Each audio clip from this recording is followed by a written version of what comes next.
अस्सलाम वालेकुम नाजरीन। तुम जैसे जहल और गंवार कबैली दूसरों के लिए कब्र खोद कर उसमें खुद दफन हुआ करते हैं। दरख्त से बंधे हुए एक यहूदी ने कहा, सुनो इसराइल, तुम्हारा नाम इसराइल इसलिए है कि तुम्हारी रगों में यहूदी खून है। इस खून की लाज रखते हुए मैं तुम्हें काम की बातें बताता हूँ। तुमने ठीक कहा है कि हम दोनों यहूदी हैं और हमने अपने नाम और हुलिया मुसलमानों जैसे रखे हुए हैं। हम इस्लाम के मुतालिक इतना इल्म रखते हैं जो तुम्हारी मस्जिदों के इमाम भी नहीं रखते। हम मुसलमानों का ईमान खरीदने के माहिर हैं। यह इत्तफाक की बात है कि हमारी बातें तुम्हारे किसी आदमी ने सुन ली थीं और हम पकड़े गए, लेकिन तुम हमारी तारीफ नहीं करते कि हम तुम्हें तुम्हारी बीवी के हाथों कत्ल करा रहे थे। मैं तुम्हें साफ बता देता हूँ कि तुम्हारा अंजाम करीब आ गया है। तुम सुल्तान महमूद को शिकस्त नहीं दे सकते, वो ईमान का पक्का है।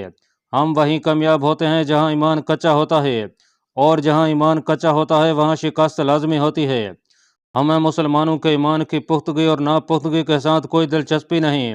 हमारा काम है कि कच्चे और पक्के को आपस में टकराते रहें। शिकस्त कच्चे की होती है, मगर हम उसे यकीन दिलाते रखते हैं कि तुम सबसे ज़्यादा पक्के हो। तुम जलील यहूदी, इसराइल ने दांत पीस कर कहा, मुझे ताने दे रहे हो। उसने एक तरफ हटकर तीर अंदाजों को इशारा किया।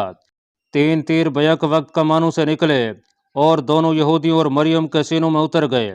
और तीर ना चलाना। इसराइल सल्जोकी ने कहा, इन्हें यहीं बंधा रहने दो, इनकी लाशें गिद्ध और भेड़िए खाएंगे। 2-4 महीने ही गुजरे थे कि हिंदुस्तान से गजनी की फौज का एक आदमी आया जो जासूसी और सुराग रसानी के महकमे का था। यह सुनाया जा चुका है कि कलंजर का महाराजा गंडा किसी पुरस्कार खौफ के जेर असर लड़े बगैर मैदान छोड़कर भाग गया था। किसी भी मौरख ने उसके भाग जाने की वजह इसके सिवा और कुछ नहीं लिखी कि उस पर कोई पुरस्कार खौफ तारी हो गया था। इस पुरस्कार खौफ की वजाहत किसी भी तहरीर से नहीं मिलती। बहरहाल ये एक तारीखी हकीकत है कि सुल्तान महमूद को इतनी आसान फतह कभी भी हासिल नहीं हुई थी। महाराजा गंडा का इत्तेहादी ग्वालियर का महाराजा अर्जुन था, उसे भी भागना पड़ा था। सुल्तान महमूद वापस गजनी चला गया था। उसका एक कलादार अबुल कदर सल्जोकी कनौज के कले में था। उसने अपने जासूस कलंजर और ग्वालियर भेज दिए थे। उन्होंने अबुल कदर सल्जोकी को जो इतलात और मालूमात दी थीं, वो एक जासूस खुद सुल्तान महमूद के पास लाया था। ये जासूस इसी इलाके का एक मुसलमान था। वो हिंदू रशी के बहरूप में कलंजर गया था। महाराजा गंडा कलंजर पहुंचते ही होश में आ गया था। जासूस ने सुल्तान महमूद को बताया, वो जब मैदान जंग से भागा था तो मैं फौरन ही कलंजर चला गया था और उस बड़े मंदिर में जा डेरे डाले थे जिसमें कभी कभी महाराजा गंडा इबादत के लिए जाया करता था। उसकी राजधानी भी खौफ से कांप रही थी। मंदिरों के सिंकों और घंटियों ने ऐसा वावेला बपा किया था कि सारा कलंजर हरासा हो गया था। मैं खुद तो नहीं देख सका, मुझे बताया गया कि महाराजा को 2-3 रातें मंदिर में रखा गया था। मैंने एक रोज शहर की एक गली में एक औरत को अपने मकान के दहलीज पर बैठे बैन करते देखा। मैं चूंकि रशी के बहरूप में था, इसलिए मैंने उस औरत से रोने की वजह पूछी। उसने दांत पीस कर कहा कि तुम संत साधु हो, मेरा बच्चा वापस ला दो।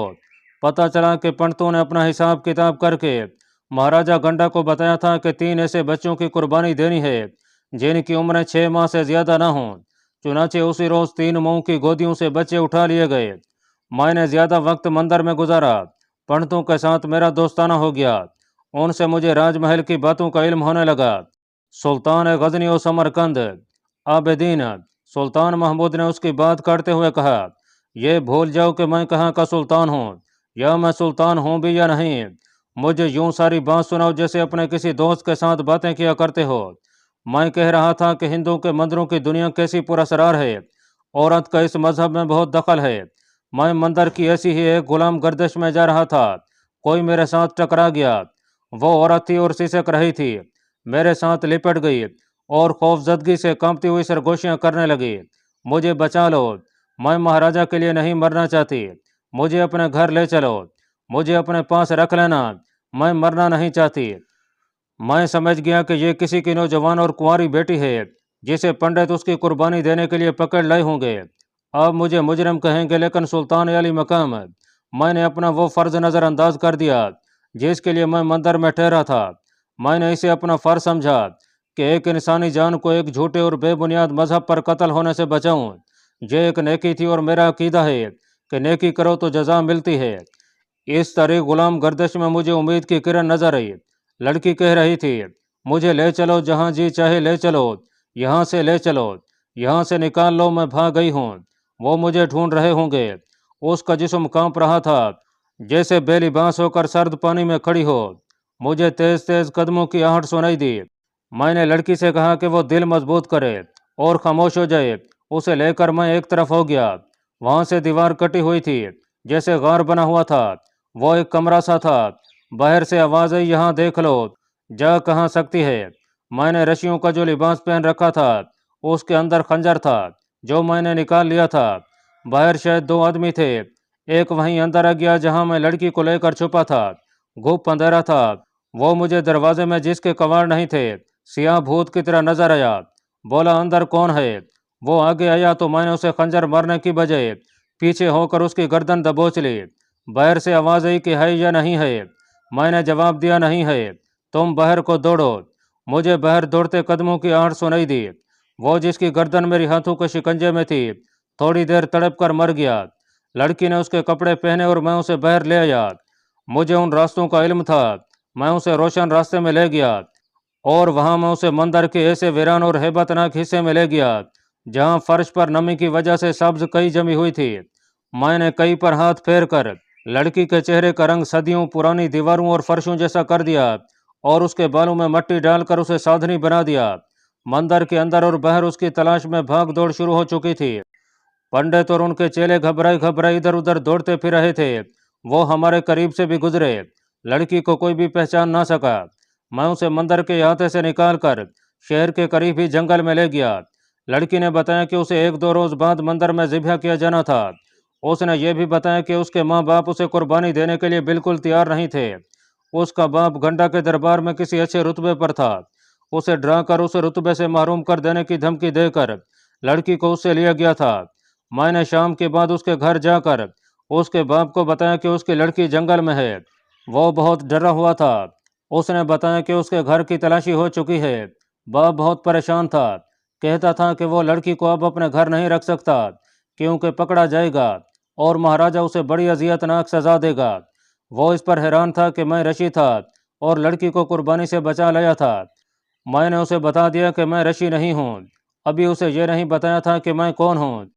اس نے رو کر کہا کہ اس کی ایک بیٹی اور بھی ہے جس کی عمر 17 سال ہے۔ اس کے گھر کی تلاشی لینے والے اسے کہہ گئے ہیں کہ تمہاری وہ بیٹی نہ ملی تو اس بیٹی کی قربانی دی جائے گی۔ میں نے اسے کہا کہ وہ پسند کرے تو میں اسے بھی محفوظ جگہ پہنچا سکتا ہوں۔ وہ سزا سے بھی ڈرتا تھا۔ بہرحال وہ تیار ہو گیا اور اس نے پوچھا کہ اسے کہاں پناہ مل سکتی ہے۔ میں نے اسے بتایا کہ میں اسے کنوج کے قلعے میں لے جا سکتا ہوں۔ اسے اپنی بیٹیوں سے بہت پیار تھا۔ حالانکہ ہندو اپنی جان بچانے کے لیے اپنی عورتوں کو چھوڑ کر بھاگ جایا کرتے ہیں۔ وہ مجھے انعام پیش کرنا چاہتا تھا۔ میں نے اسے کہا کہ اپنا انعام میں بعد میں بتاؤں گا۔ اس کے خاندان کو میں نے چوری چھپے وہاں سے نکالا۔ وہ بہت بڑے رتبے کا آدمی تھا۔ اس نے گھوڑا گاڑی کا انتظام کر لیا تھا۔ راستے میں ایک پڑاؤ کیا تو اس نے بتایا کہ وہ بے شمار سونا اور نقدی ساتھ لایا ہے۔ میں نے اسے کہا کہ مجھے ان چیزوں کے ساتھ کوئی دلچسپی نہیں۔ میں نے اسے یہ بھی بتا دیا کہ میں مسلمان ہوں۔ تب اسے بتایا کہ میرا مقصد کیا ہے۔ اس نے خوش ہو کر کہا کہ وہ میرا مقصد پورا کر سکتا ہے کیونکہ وہ مہاراجا گنڈا کے اندر کے راز جانتا ہے۔ پھر سلطان محترم، اس نے مجھے بتایا کہ ہوش میں آتے ہی مہاراجا گنڈا نے اپنی فوج کو اکٹھا کیا اور بتایا کہ اسے ایک یوگی نے کیل دیا تھا۔ اس نے اپنی فوج سے کہا کہ مسلمان خوش ہوں گے کہ انہیں لڑے بغیر فتح ہوئی ہے۔ اب میں انہیں پھر للکاروں گا اور وہ پہلے والی فتح کے نشے میں بدمست ہو کر آئیں گے اور تم انہیں ہلاک کرو گے۔ ہر ہر مہادیو نے مجھے اشارہ دے دیا ہے کہ اب کے غزنی کے مسلمان یہاں تباہ ہونے کے لیے آئیں گے۔ اس نے ایسے الفاظ کہے کہ فوج جوش سے بھر گئی۔ یہاں تک کہ جو جوان آدمی فوج میں نہیں تھے وہ بھی فوج میں شامل ہو گئے۔ پھر وہ گوالیار مہاراجا ارجن کے پاس گیا۔ وہ بہت دنوں بعد واپس آیا تو اس نے بتایا کہ گوالیار میں بھی وہ وہاں کی فوج اور وہاں کے لوگوں میں ایسی ہی آگ لگا آیا ہے۔ پھر وہ لاہور چلا گیا۔ وہاں سے اسے یہ مایوسی ہوئی کہ مہاراجا ترلوچن پال نے اس کا اتحادی بن کر لڑنے سے انکار کر دیا، لیکن اسے اپنی بہت سی فوج اور سامان دے دیا تھا۔ مہاراجا ترلوچن پال نے اسے مالی امداد دینے کا بھی وعدہ کیا ہے۔ سلطان علی مقام اس ہندو نے مجھے بتایا کہ لاہور کی فوج دوآبہ گنگا جمنا میں آ گئی ہے اور یہ کلنجر میں آ جائے گی۔ महाराजा गंडा ने कहा है कि अब वो गजनी की फौज को शिकस्त देकर सारे हिंदुस्तान में फिर जाएगा और ना कोई मस्जिद खड़ी रहने देगा, ना किसी मुसलमान को जिंदा छोड़ेगा। मैंने उससे पूछा, क्या महाराजा गंडा बूढ़ा आंक रहा है या वो जो कुछ कह रहा है वो कर गुजरने के काबिल है? उसने जवाब दिया कि हाँ, वो इस काबिल हो गया है। उसने यहाँ तक इरादा कर रखा है कि महाराजा अर्जुन को साथ मिलाकर लाहौर पर भी कब्जा कर लेगा। गजनी की फौज के जो चंद एक दस्ते यहाँ कनौज, हारी, मथुरा, नगरकोट, भीरा और मुल्तान में हैं, उन्हें फौरन ख़त्म कर दिया जाएगा। अब के उसके इरादे बड़े ख़तरनाक हैं। अब तो औरतें भी लड़ने की तैयारियां कर रही हैं। इस जासूस ने, जिसका नाम अबदीन था, सुल्तान को बताया कि उस हिंदू को कनौज पहुंचा दिया गया और उसके साथ बहुत अच्छा सलूक किया गया। उसने सलार अबुल कदर सलजोकी को सोना और नकदी पेश की और कहा कि इसके एवज वो सिर्फ ये चाहता है कि उसकी बेटियों को परेशान ना किया जाए। उससे ना किसी ने सोना लिया ना नकदी, और उसकी बेटियों को बाइज्जत तरीके से रखा गया। उसने ऐसा असर कबूल किया कि वो अपना मजहब छोड़ने के लिए तैयार हो गया। कले के इमाम ने उसे उसके तमाम कुंबे समेत मुसलमान कर लिया। सुल्तान मोहतरम अबदीन ने कहा, हमने उसकी हर बात पर यकीन न किया, बल्कि उसकी बताई हुई जगहों पर जाकर देखा तो उसकी हर बात सच निकली। हमारे जो आदमी ग्वालियर में हैं, उन्होंने बताया कि जंगी तैयारियां जोरों पर हैं और हिंदुओं के इरादे ये हैं कि सबसे पहले गजनी के उन दस्तों को ख़त्म किया जाए जो मुख्तलिफ जगहों पर मौजूद हैं। फिर सारे मुल्क में मुसलमानों के बच्चे बच्चे को कत्ल कर दिया जाएगा। अगर कोई मुसलमान हिंदू मत कबूल कर लेगा तो उसे भी जिंदा नहीं छोड़ा जाएगा। इसके बाद तमाम मुल्क की फौज गजनी की तरफ कूच करेगी। हमने ये भी देखा है कि लोगों में मुसलमानों के खिलाफ नफरत फैलाई जा रही है। हिंदू में मुसलमानों का जिक्र पंडितों की ज़बान से यूं होता है जैसे मुसलमान का कत्ल सवाब का काम है। क्या तुम बता सकते हो कि जंगी तैयारियां किस मरले में हैं? सुल्तान महमूद ने अबदीन से पूछा, क्या तुम जंगी अंदाज से बात कर सकते हो? यकीनन कर सकता हूँ, अबदीन ने जवाब दिया। महाराजों की तैयारियां तकरीबन आखिरी मरले में हैं। जो नए लोग फौज में शामिल हुए हैं वो अच्छे घुड़सवार हैं, तीर अंदाजी और तेग जनी में भी अच्छे हैं, लेकिन अभी कच्चे हैं। अभी वो फौज की शक्ल में लड़ने के काबिल नहीं हुए। उन्हें मैदान जंग की सख्तियां बर्दाश्त करने की तरबियत दी जा रही है। सलार अबुल कदर सलजोकी और दूसरी जगहों के कमांडारों ने मुझे कहा था कि मैं आपको मशवरा दूं कि आप फौरन कूच कर आएँ तो हिंदुओं को सर उठाने से पहले दबोचा जा सकता है। खतरा यह है कि हिंदू मुसलमानों को फौरन ही कत्ल करना शुरू न कर दें। हम फौज को मरवा सकते हैं, लेकिन यह हमारी बर्दाश्त से बाहर होगा कि किसी निहत्थे मुसलमान का खून बह जाए। हमें यहाँ मस्जिदों और मुसलमानों की हिफाजत करनी है। हमें अब लाहौर में अपनी हुकूमत कायम करनी पड़ेगी, सुल्तान महमूद ने कहा, और हमें बहुत जल्द कूच करना पड़ेगा।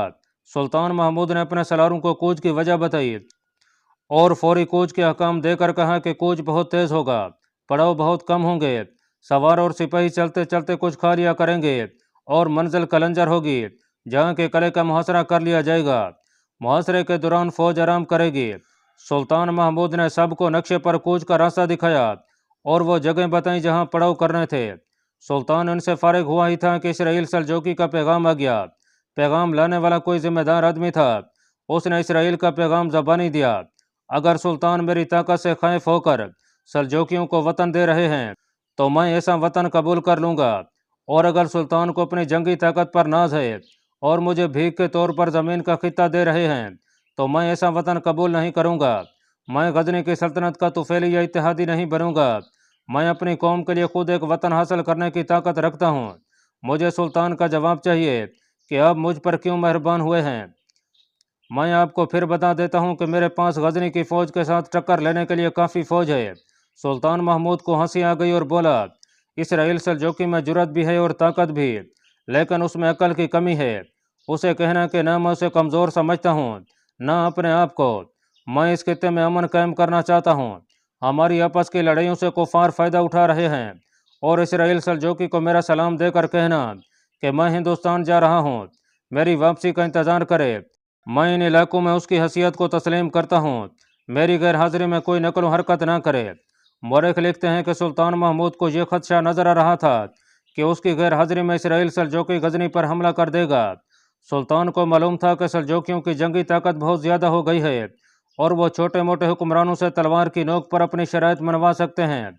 चुनाचे सुल्तान महमूद ने इसराइल के एलची को सब्ज बाग दिखाकर बताया कि वो सलजोकियों की हर शर्त मानेगा। एलची ने वापस जाकर इसराइल को यही शब्द बांग दिखाए। इसराइल मुतमईन हो गया और उसने कहा कि वो सुल्तान महमूद की वापसी का इंतज़ार करेगा। नाजरीन, ये 1022-23 ईस्वी का वाक़या है। सुल्तान महमूद ने एक बार फिर वो बर्क रफ्तार पेश कदमी की जिस पर आज के दौर के जंगी मुबसर और मौरख हैरान हैं। अगर वो रास्ता देखा जाए जिस रास्ते से वो कलंजर पहुंचा था तो यकीन नहीं आता कि उस दौर में जब फौज घोड़ों पर सवार हुई और पैदल भी चलती थी, इतनी ज़्यादा रुकावटें अबूर करके ये फौज इतनी तेज़ रफ्तारी से आई थी। वो कलंजर जाने की बजाय पहले गवालियर गया, जो महाराजा गंडा के एक ताकतवर इत्तेहादी महाराजा अर्जुन की राजधानी थी। गजनी से गवालियर तक उसे कई एक छोटे दरिया अबूर करने पड़े। सिर्फ बड़े दरिया गिने जाएं तो 8 बनते हैं: सिंध, झेलम, चनाब, रावी, सतलुज, गंगा, जमुना और गंबल। दरियाई गंबल गवालियर के करीब से गुजरता और आगे जाकर जमुना में शामिल हो जाता है। गवालियर का किला आज भी खड़ा है। ये बड़ी सख्त चट्टानों पर तामीर किया गया है और उस दौर में उसे बजा तौर पर नाकाबिले तस्कीर समझा जाता था। महाराजा अर्जुन को उस वक्त पता चला कि गजनी की फौज आ गई है जब ये फौज किले को मुहासरे में ले चुकी थी। सुल्तान महमूद बड़े अच्छे वक्त पर पहुंचा था। गवालियर और कलंजर की फौजों को इकट्ठे होकर सुल्तान महमूद का मुकाबला करना था, लेकिन दोनों फौजें अभी अपनी अपनी राजधानियों में थीं और लड़ने के लिए तैयार नहीं थीं। सुल्तान महमूद ने देख लिया था कि इस किले को सर करना बहुत ही मुश्किल है। जिन चट्टानों पर यह किला था उन पर पांव जमा कर ठहरना बहुत मुश्किल था। इसके बावजूद सुल्तान महमूद ने फौज को हुक्म दिया कि पूरी बुलंद आवाज से नारे लगाए जाएं और किले पर हल्ला बोल दिया जाए। किले की दीवारों से तीरों का मींह बरस रहा था, मगर गजनी के सिपाही आगे बढ़ बढ़कर दरवाजे तोड़ने की कोशिश करते थे। 2 हाथियों को पहलू ब पहलू जोत कर उनके दरमियान दरख्तों के बहुत बड़े बड़े तने बांधे गए। हाथी दौड़ते दरवाजे की तरफ जाते और तनों के अगले सिरे दरवाजे से टकराते, मगर दरवाजे मजबूत थे। तीरंदाजों ने आगे जाकर किले की दीवारों के ऊपर तीर बरसाए। तकबीर के नारों से जमीन आसमान दहल रहे थे। 4 रोज तक यही कफियत जारी रही। 5वें दिन का सूरज तलू हुआ तो किले पर सफ़ेद झंडा लहराता नजर आया। सुल्तान महमूद ने हुक्म दे दिया कि लड़ाई बंद कर दी जाए। किले की दीवारों से अब कोई तीर नहीं आ रहा था। किले का दरवाज़ा खुला और एक पालकी बह रही जिसे 4 आदमियों ने कंधों पर उठा रखा था। ये पालकी सुल्तान महमूद के सामने उतारी गई। उसमें से एक आदमी बह रहा जो महाराजा के दरबार का मालूम होता था। वो एलची था और सुलह का पैगाम लाया था। वो अपने साथ तोहफे के तौर पर 35 हाथी लाया था। महाराजा अर्जुन के इस एलची और सुल्तान महमूद के दरमियान एक तर्जमान के जरिए जो बातें हुई वो एक दस्तावेज में महफूज हैं। यह शाम की कदीम ज़बान में लिखी हुई है और इसका तर्जमा डॉक्टर A.S. ट्राल्ट्यून ने अंग्रेजी में किया है। डॉक्टर मौसूफ अलीगढ़ यूनिवर्सिटी में अरबी के प्रोफेसर रह चुके हैं। उसका तर्जमा यूँ है: सुल्तान महमूद ने किले पर ऐसे तूफानी हल्ले बोले कि 4 रोज बाद महाराजा का एक सफ़ीर पालकी में बह रहा। पालकी 4 आदमियों ने उठा रखी थी। सफ़ीर ने सुल्तान महमूद से पूछा कि आप क्या चाहते हैं और हम पर हमले का मकसद क्या है। सुल्तान ने कहा कि मैं मुसलमान हूँ। मैं आपको काफिर समझकर दावत देता हूँ कि बुत परस्ती तर्क करके खुदा की इबादत करें जिस तरह हम करते हैं। आप हमारा शरई कानून तस्लीम करें और गाय को पूजने की बजाय उसका गोश्त खाएं। सफ़ीर ने कहा, हम गाय का गोश्त नहीं खा सकते। आप अपना कोई आलम हमारे पास भेजें जो हमें बताए कि आपका मजहब कैसा है। अगर ये हमारे मजहब से बेहतर हुआ तो हम इसे कबूल कर लेंगे। सुल्तान महमूद ने फौज के एक इमाम को किले में भेज दिया। शाम को इमाम महाराजा का ये जवाब लेकर बह रहा कि हम आपका मजहब कबूल नहीं कर सकते। हम आपको 300 हाथी और कई मन चांदी पेश करते हैं। आप मुहासरा उठा लें। सुल्तान महमूद ने पैगाम भेजा कि मुझे मंजूर है, लेकिन इस शर्त पर कि आप हमारा लिबास पहनें और हमारी तरह कमर के साथ तलवार बांधें और हिंदुस्तान की रस्म के मुताबिक अपने एक हाथ की सबसे छोटी उंगली का अगला सिरा काट कर मेरे हवाले कर दें, ताकि मुझे एतबार आ जाए कि आप सुलह चाहते हैं और आइंदा मेरे खिलाफ नहीं लड़ेंगे। सुल्तान महमूद का जो सफ़ीर पैगाम लेकर महाराजा अर्जुन के पास गया उसका बयान है: मैं जब हिंदुस्तान के उस बादशाह के पास गया तो चांदी के तख्त पर एक बड़ा ही खूबरू जवान बैठा था। उसके गहरे सांवले रंग में भी हुस्न था। मैंने उसे कहा कि मैं वो लिबास लाया हूँ जो आपको पहनना है और अपनी उंगली काटनी है। उसने मुझे कहा कि अपने सुल्तान से कह देना कि मैंने आपका भेजा हुआ लिबास पहनकर उंगली काटी है। मैंने उसे कहा कि मैं अपने सुल्तान को धोखा नहीं दूंगा, आपको हमारा लिबास पहनना पड़ेगा। उसने बादल नखासा हमारा लिबास पहन लिया और कमर के साथ हमारी तलवार बांध ली। मुझे उसकी बेबसी पर तरस आ गया। میں اسے کہنا نہیں چاہتا تھا کہ وہ اپنی انگلی کاٹے۔ اس نے خود ہی ایک ملازم سے کہا کہ استرا لے آؤ۔ استرا آیا تو اس نے اسے اپنے بائیں ہاتھ کی چھوٹی انگلی کے 3 حصوں میں سے اوپر والا حصہ بڑے اطمینان سے کاٹ دیا۔ میں نے اس کے چہرے پر درد کا ہلکا سا بھی تاثر نہ دیکھا۔ اس نے کٹی ہوئی انگلی ایک دوائی میں ڈال دی، پھر اس پر ایک سفوف چھڑک کر پٹی باندھ دی۔ اس نے انگلی کا کٹا ہوا ایک حصہ کپڑے میں لپیٹ کر مجھے دے دیا اور رسم کے مطابق اس نے مجھے بیش قیمت کپڑے، چاندی اور 2 گھوڑے دیے۔ اس وقت کے ایک اور مورخ ثابت ابن الجوزی نے یہی واقعہ لکھا ہے، اور اس نے یہ اضافہ کیا ہے کہ سلطان محمود کے 5 کٹی ہوئی انگلیوں کے بہت سے ٹکڑے تھے۔ یہ ہندو مہاراجوں کی رسم تھی کہ جس سے شکست کھاتے تھے اسے اپنی چھوٹی انگلی کا اوپر والا حصہ کاٹ کر دے دیتے تھے۔ سلطان محمود نے مہاراجا ارجن کو اپنے تابع کر کے قلنجر کا رخ کیا۔ قلنجر کا قلعہ بہت وسیع و عریض تھا۔ اس کے اندر کی آبادی 5 لاکھ سے زیادہ تھی، 20,000 مویشی اور 500 ہاتھی تھے۔ سلطان محمود نے اس قلعے کا محاصرہ اس طرح کیا کہ قلعے کے اندر جانے والے تمام راستے بند کر دیے۔ یہ دراصل مضبوط دیواروں کے اندر بہت بڑا شہر تھا۔ سلطان نے مہاراجا گنڈا کے لیے پیغام بھیجا، جو قلعے کے صدر دروازے کے سامنے کھڑا ہو کر قاصد نے بلند آواز سے دیا، ہم آپ کو خبردار کرتے ہیں کہ قلعے کے اندر ہم کسی کو زندہ نہیں چھوڑیں گے، اپنی مخلوق کا قتل عام نہ کریں۔ ہم آپ کو دعوت دیتے ہیں کہ اسلام قبول کر لیں یا ہماری شرائط پر تاوان اور جزیہ ادا کریں۔ پہلے چند دن مہاراجا گنڈا ڈٹا رہا، مگر سلطان محمود کی فوج نے ہلا بولا تو مہاراجا نے صلح کی شرائط ظاہر کر دیں، لیکن اسلام قبول نہ کیا۔ وہ سالانہ رقم مقرر کر کے غزنی کا باج گزار ہو گیا اور اس نے 300 ہاتھی پیش کیے۔ یہاں مہاراجا گنڈا نے سلطان محمود کے ساتھ ایک مذاق کیا۔ مورخ لکھتے ہیں کہ گنڈا نے 300 ہاتھی محاوتوں کے بغیر قلعے سے نکالے اور سلطان کو پیغام بھیجا کہ اگر آپ کی فوج اتنی بہادر ہے تو ان ہاتھیوں کو پکڑے۔ سلطان محمود مان گیا۔ ہاتھی بہہ رہے تو وہ بد مستی میں چیختے چنگھاڑتے ادھر ادھر بھاگنے دوڑنے لگے۔ معلوم ہوا کہ ان ہاتھیوں کو کوئی نشہ پلایا گیا ہے جس سے یہ مستی میں آ گئے ہیں۔ ان 300 ہاتھیوں نے غزنی کی فوج میں قیامت برپا کر دی۔ سلطان محمود نے حکم دیا کہ بہترین گھڑ سوار ان ہاتھیوں کو خیمہ گاہ سے نکالیں یا انہیں تیروں اور برشیوں سے ہلاک کر دیں۔ اللہ پاک کمی بیشی معاف فرمائے۔ اللہ آپ کا حامی و ناصر ہو، آمین۔